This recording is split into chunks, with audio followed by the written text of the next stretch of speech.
I am truly honored to offer congratulations to Sister Sharon Holland on receiving ACCU's 2023 President's Award.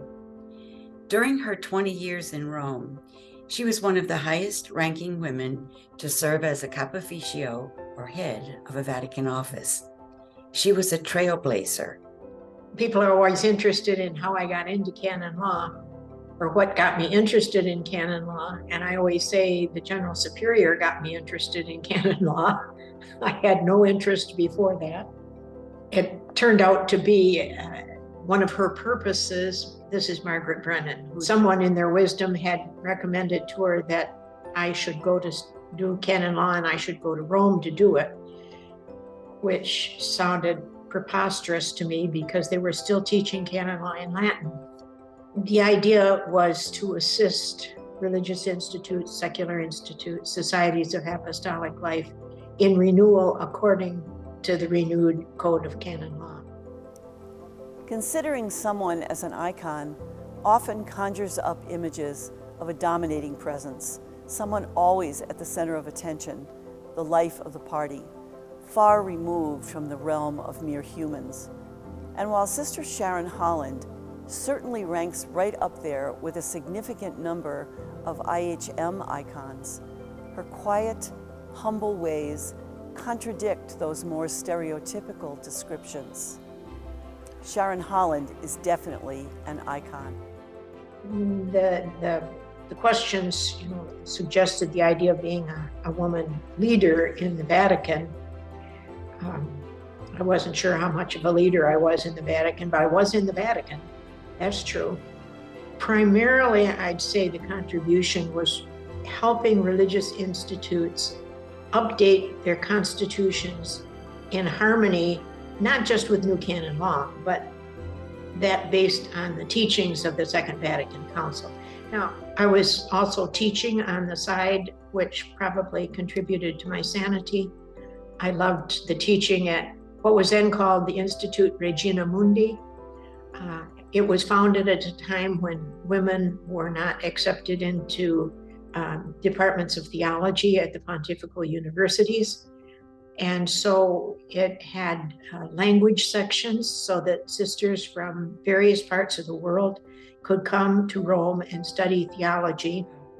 It was a wonderful place to be at that time.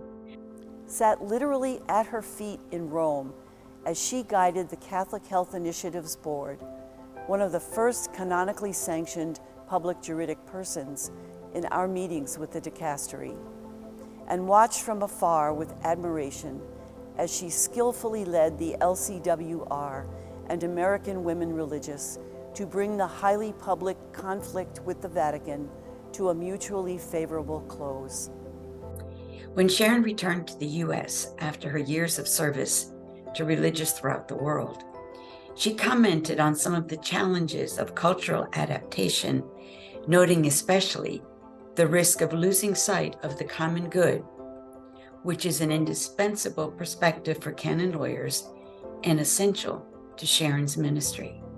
When I was back in the United States, at some point, I was president of the Leadership Conference of Women Religious. I think it was a providential moment for me to be in LCWR, and the whole field of education and of higher education it's such an important endeavor. And having women educated, one of the ways at least that we could contribute to that was educating women religious, who in turn would then be teaching in schools at all levels and helping raise the level of education among women in the society. Always important, always necessary to keep it up and keep it up with quality. So that was part of the opening up of and contributing somehow, I hope, to the future. And the varied and new ways in which our institutions will embrace the future. The challenges, though, are much the same. The paths sometimes murky, difficult, and puzzling.